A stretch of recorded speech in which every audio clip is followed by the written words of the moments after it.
noches, hermanos. Que el Señor bendiga la vida de ustedes, bendiga sus hogares, bendiga su familia. Damos la gracia al Señor que podemos llegar a los hogares de ustedes a través de este medio y que podamos seguir estudiando este tema tan importante como es la membresía de la iglesia.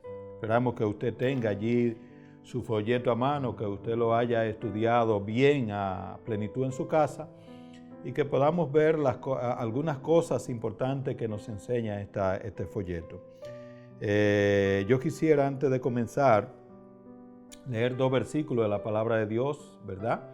Son 2 versículos importantes para cada cristiano, para cada hombre y cada mujer de Dios. Dice la Biblia en 2 de Timoteo, capítulo 3, versículos 16 y 17, 2 versículos muy conocidos por nosotros los cristianos. Dice, todas las escrituras es inspirada por Dios. Dice, y útil para enseñar, para redarguir, para corregir, para instruir en justicia, a fin de que el hombre de Dios sea perfecto, enteramente preparado para toda buena obra. Amén. Vamos a orar. Padre, te damos la gracia. Gracias por permitirnos estar nueva vez en este estudio de tu palabra.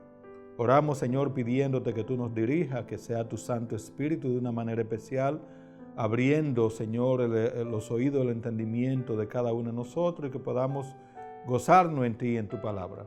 Por Cristo Jesús oramos, te damos la gracia. Amén, amén. Bueno, hermano, en la clase pasada, ¿verdad? Estuvimos hablando el tema referente a la disciplina en la iglesia y una de las cosas que donde finalizamos fue donde nos habla allí, ¿verdad? De las cosas, ¿verdad? De los pecados que deben ser disciplinados. Una de las cosas que vemos es que nos decía que no es que por cualquier cosa, por cualquier tontería, toda cosa que pase, que nosotros creamos que no está bien, vamos a disciplinar a la persona. No vamos a estar, ¿verdad?, como un fiscal o como un policía detrás de la gente en que la mínima cosa que la persona haga, vamos a estar corrigiendo y disciplinando. Dicho sea de paso, hermanos, si el Señor cada cosa que nosotros hacemos nos disciplinara, hermano, la vara y la disciplina del Señor estuviera siempre, constantemente, en cada uno de nosotros, pues nosotros cada día, en todo momento, vivimos haciendo cosas que no son agradables para Dios. Ahora, hermano, nosotros cerramos, ¿verdad?, allí, en esta parte, en cuanto a la disciplina, y yo quisiera que pasemos a la página 60 de su folleto, que es en la parte final, que es la 142 del libro. Quisiéramos hoy ver si finalizamos ya con este tema de este libro para entrar a otro tema de estudio. Y en la parte final de la página 60 de su folleto hay una pregunta que dice, ¿cómo debería ejercer disciplina la iglesia? ¿Cuál es la forma en que la iglesia debe ejercer la disciplina? Dice Mateo 18 describe el proceso básico pasando de una persona varia y de varias a toda la iglesia. La preocupación esencial de Jesús aquí es no involucrar a más personas de la necesaria para conseguir la reconciliación. ¿Qué es lo que quiere decir esto, hermano? Que si una persona cae en pecado o si una persona ha pecado contra usted, usted va y habla con esa persona. Si la cosa se resolvió entre ustedes dos allí, hermano, ya no tiene que escalar para otra persona. O sea que estamos hablando de que hay muchas cosas que las debemos arreglar entre nosotros mismos. Como usted sabe, sigue diciendo, bueno, si no le escucha a usted, usted busca una o dos personas más para que hayan testigos. Y así va escalando ya hasta que cuando la persona pues ya no quiere escuchar a nadie, pues se le tiene como gentil y publicano. Dice, a veces el proceso disciplinario debe ser un movimiento lento, cuando la persona muestra interés en luchar contra el pecado. A veces el proceso disciplinario necesita ser un movimiento rápido. ¿Se ve? Hay un momento que el proceso disciplinario tiene que ser lento, tratando con la persona, como dice la palabra, vosotros que sois espirituales, restaurarle con espíritu de mansedumbre.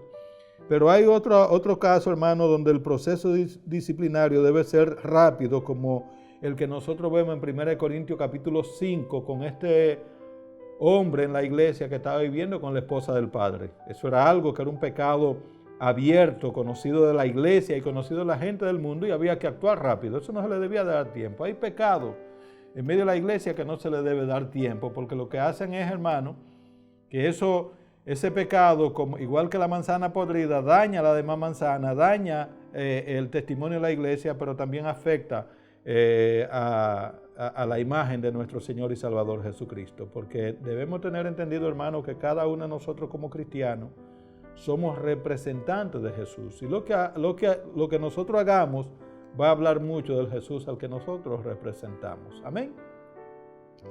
Dice, además necesitamos considerar no solamente la naturaleza del pecado, sino la naturaleza del pecador mismo. Diferentes pecados, para expresarlo claramente, necesitan diferentes estrategias. No vamos a tratar todos los pecados de la misma forma, ¿verdad? Como dice en 1 Tesalonicenses 5:14.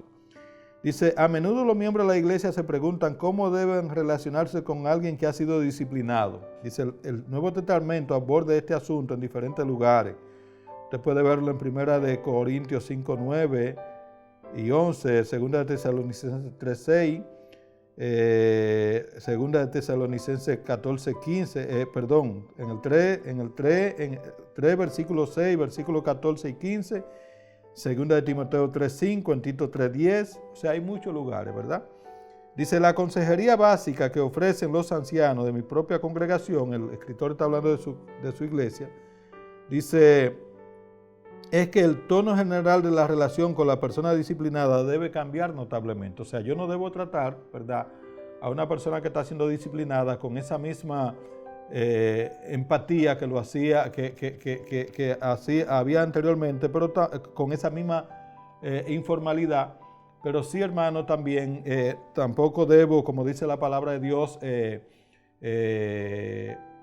ignorar o obviar a una persona que está en disciplina, no sea que le envuelva mucho la tristeza. Amén.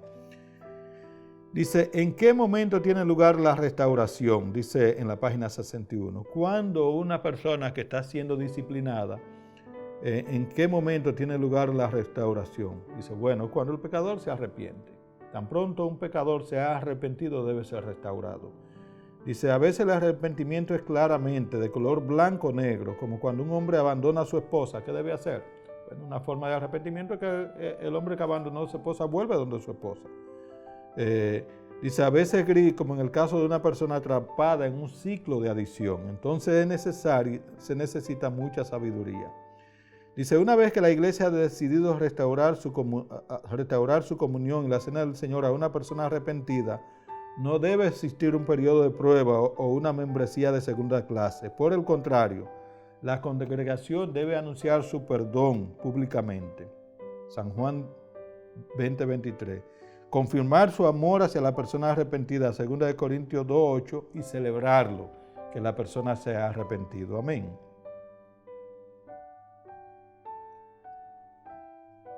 Sigue diciendo en la página 61 de su folleto, necesitamos una sabiduría más alta que la del ser humano.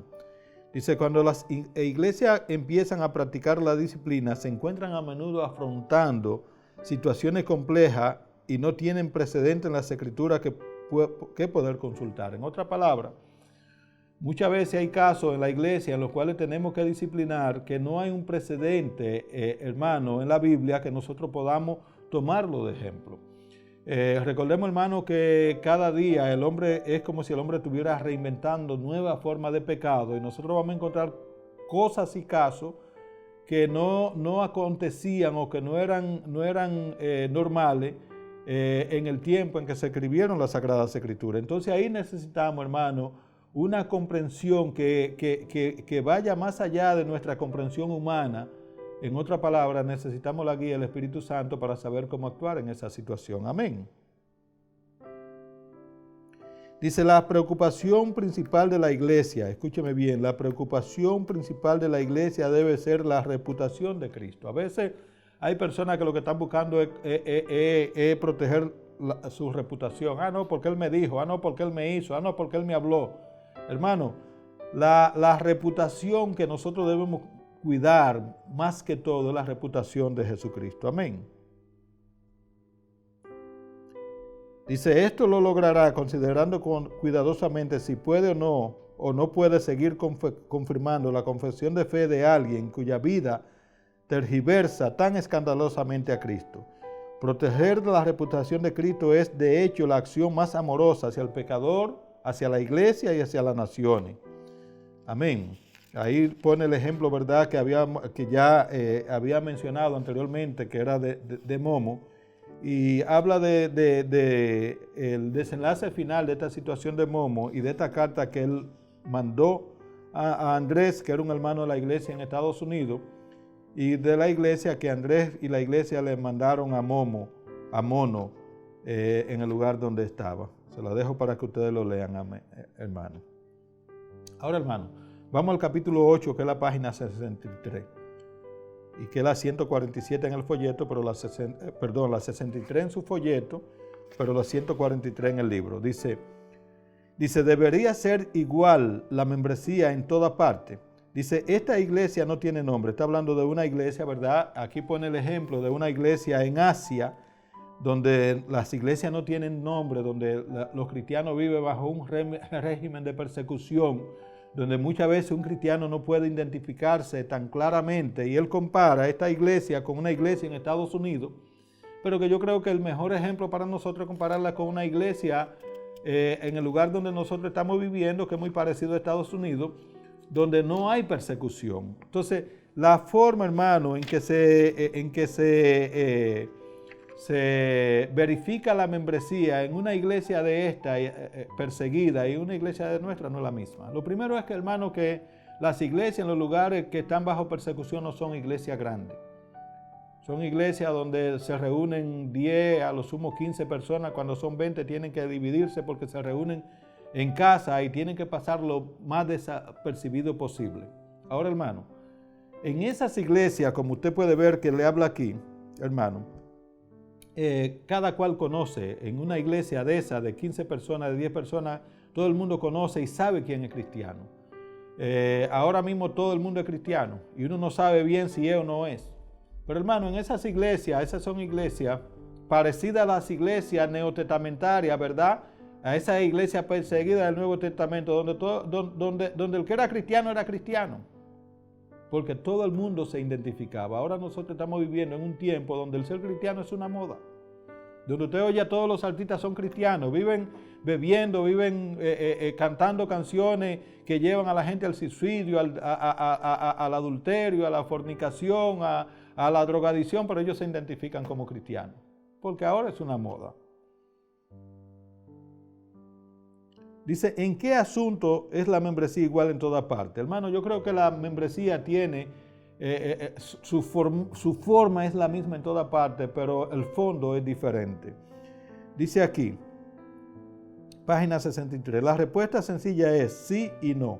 Empezaremos por el sí. La membresía será igual en toda parte porque la iglesia oficial de Jesús es su membresía. O sea, la iglesia y la membresía. Jesús ha dado a toda iglesia en todo lugar la misma herramienta para cumplir la misma tarea. Primero, la tarea de ser una sociedad distinta e identificada a través de sus diferencias peculiares. Bendice a la nación y produce alabanza para el Padre Celestial. Mateo 5, del versículo 3 al 16. Segundo, le ha dado la misma herramienta. ¿Cuáles son? La autoridad para proteger el evangelio, para confirmar profesiones de fe evangélicas creíbles y para supervisar discípulos cristianos, para enseñar a los discípulos todo lo que Dios ha ordenado y para expulsar a los falsos maestros. Esto es para toda iglesia en todo lugar. Dice, aún más, la membresía será igual en todas partes porque todas las iglesias moran exactamente en el mismo contexto, en territorio enemigo. Dice, recuerde que las iglesias locales son embajadas. Amén. Sigue diciendo en la página 64, dice, ahora bien, Satanás utiliza diferentes estratagemas en diferentes lugares para socavar el reino de Cristo. Uno de sus recursos favoritos en Occidente, o aquí donde nosotros estamos, es el cristianismo cultural. La rama estadounidense o la rama latina del cristianismo cultural proviene de adultos bien intencionados que ofrecen por ahí el caramelo de la gracia barata por igual a los chicos de 5 años y a los chicos de 20. Les preguntan si quieren estar con papá y mamá en el cielo o lo presionan para que tome una decisión. Hermano, todo el mundo quiere estar en el cielo. Dice, la genialidad de este estratagema en ambos lugares es que permiten a Satanás inocular a sus vasallos contra el cristianismo auténtico. Es prácticamente imposible compartir el evangelio con el cristianismo cultural porque está de acuerdo contigo, aunque no tiene convicción real alguna. Son las personas que usted le dice, sí, pero yo creo en Jesús. Sí, pero yo también creo, yo creo en Jesús. Hermano, en Estados Unidos una de las cosas que yo pude sentir es que el cristianismo es como el catolicismo, ¿verdad? En otro lugar. Usted habla con gente que le dice, no, yo soy católico, aunque nunca hayan ido o aunque vayan una vez al año a la iglesia católica, pero ellos son católicos. En Estados Unidos hay muchas personas que son cristianas porque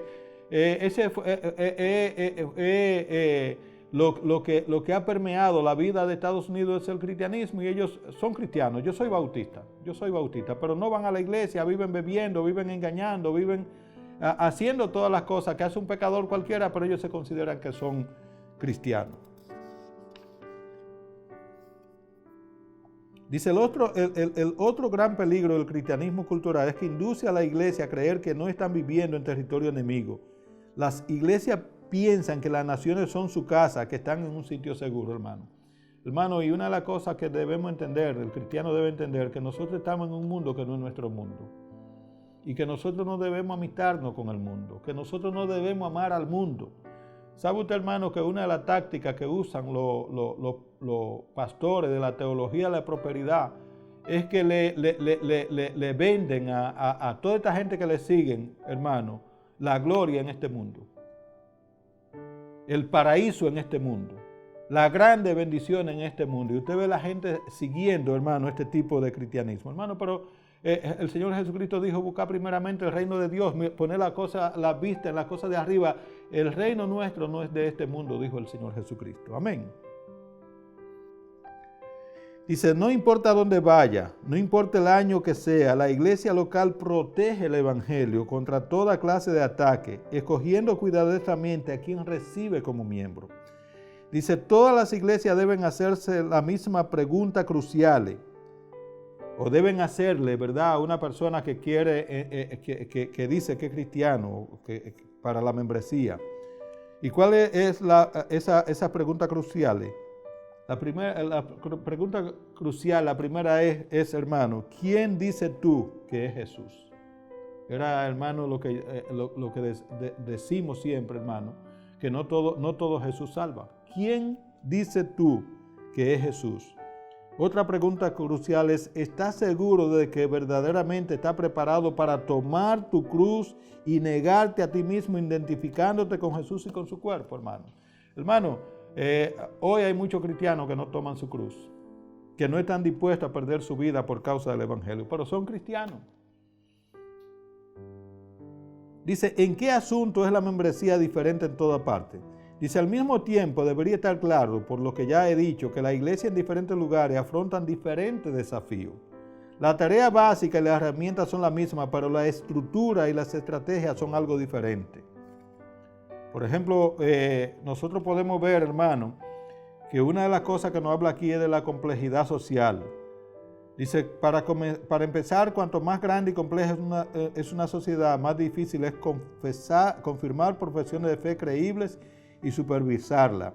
Esta labor se vuelve difícil por los trabajos temporales, ¿verdad?, la movilidad social, el tamaño de la iglesia, el crecimiento urbano, los horarios de trabajo existentes, el pluralismo religioso, los prejuicios étnicos, el multidenominacionalismo, los siglos de herejía acumulada, las iglesias falsas, las costumbres de ir de iglesia en iglesia, ¿verdad?, la tendencia culturales como el individualismo y el consumismo y muchas cosas más. ¿Sabe usted, hermano, que muchas iglesias no ejercen, ¿verdad?, la membresía ni la disciplina en su iglesia, precisamente por uno de los hechos que habla aquí, hermano, de cristianos que van de iglesia en iglesia, que van, yo estoy en la iglesia que me acomode en la forma en que yo quiero vivir.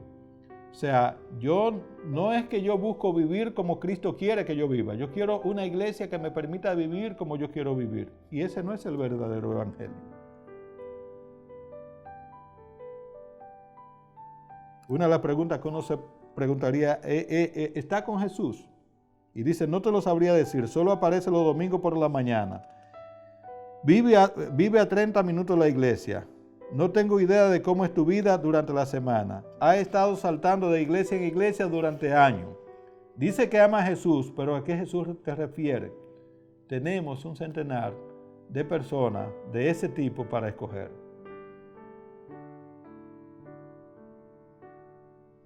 Dice la sociedad, lo segundo es la sociedad en contra o en favor. Dice la postura general de una sociedad hacia el cristianismo también afecta la capacidad de la iglesia de confirmar profesiones de fe y de supervisarla. Dice, irónicamente sería más fácil en cierta manera confirmar y supervisar a los cristianos en una sociedad que está opuesta al Evangelio. Y eso es verdad, hermano. Usted puede confirmar más fácilmente a un cristiano verdadero, hermano, en una sociedad de persecución que en una sociedad de tolerancia, que es la que nosotros estamos viviendo hoy en día. En la Palestina del tiempo de Pablo era muy fácil confirmar las profesiones de fe.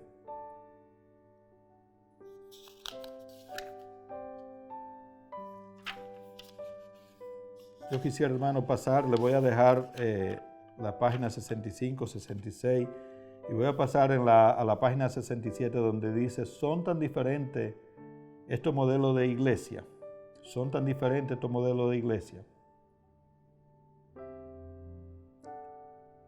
Yo voy a poner como ejemplo la iglesia en Aruba en vez de la iglesia en Washington que usa el escritor del libro, y voy a decirle a usted, la página 67. Dice, a simple vista, el proceso de unirse a mi iglesia en Aruba parece bastante diferente al de la iglesia en Asia Central. Aquí en Aruba, ¿verdad? Usted debe pasar por una serie de lecciones de membresía, ¿verdad? Que abarcan la confesión de fe, la iglesia, el pacto, la historia, la responsabilidad evangelística y otros elementos de la vida de la congregación. Es lo mismo aquí que lo mismo el ejemplo que él pone en Washington. Dice, si quieres hacerte miembro después de este maratón, pide una entrevista de membresía con un anciano para poder compartir tu testimonio y poder explicar el evangelio. Un pastor, dice él, y pone, un pastor en concreto es famoso por pedirle a la gente que explique la buena nueva en 70 segundos más o menos.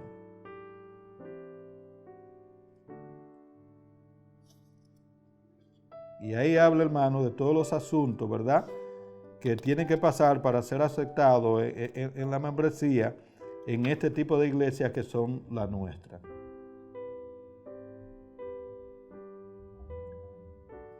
Mientras, hermanos, que en una iglesia como la de Asia, que son perseguidas, las cosas son muy diferentes.